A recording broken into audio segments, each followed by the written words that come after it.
என் பெயர் திவாகரன். நான் 2ஆம் வகுப்பு படிக்கிறேன். சுற்றுச்சூழல் பாதுகாப்பு அனைவரின் பொறுப்பு. அதை பற்றி ஒரு கதை கூறப் போகிறேன். எல்லாரும் கேட்டுக்கொள்ளுங்கள். அன்னைக்கு ஒரு நாள் குரு ஸ்கூல் முடிச்சுட்டு கொண்டிருந்தார்.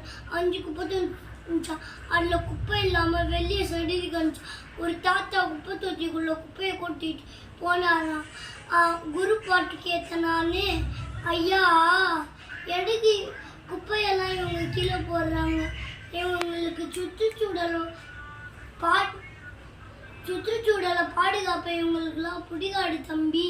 இவங்களுக்கு பிளாஸ்டிக் யூஸ் பண்ணக்கூடாதுன்னு தெரியும், ஆனால் இவங்களால இருக்க முடியாது பிளாஸ்டிக் யூஸ் பண்ணாமல் அந்த தாத்தா சொன்னார். அது நம்மளோட பிளாஸ்டிக்கு நம்மளோட மண்ணோட வளத்தை கெடுத்துடும். விவசாயத்துக்கு பிரச்சனை. மழை நீரை பூமியில போக விடாது, அது பிடிச்சி வச்சுக்கோம் தம்பின்னு. இவ்வளோ பிரச்சனை. என்னால முடிஞ்ச வரைக்கும் நான் யூஸ் பண்ணாமல் இருக்கேன். நீ உன் ஃப்ரெண்ட்ஸ் அம்மா அப்பா நான் சொல்லுங்க. அவங்க அம்மா நம்ம மண்ணோட வெள்ளத்தை கெடுத்து பிளாஸ்டிக்னு நான் சொன்னானா, இனிமேல் நாங்களும் பிளாஸ்டிக் யூஸ் பண்ண மாட்டோம்.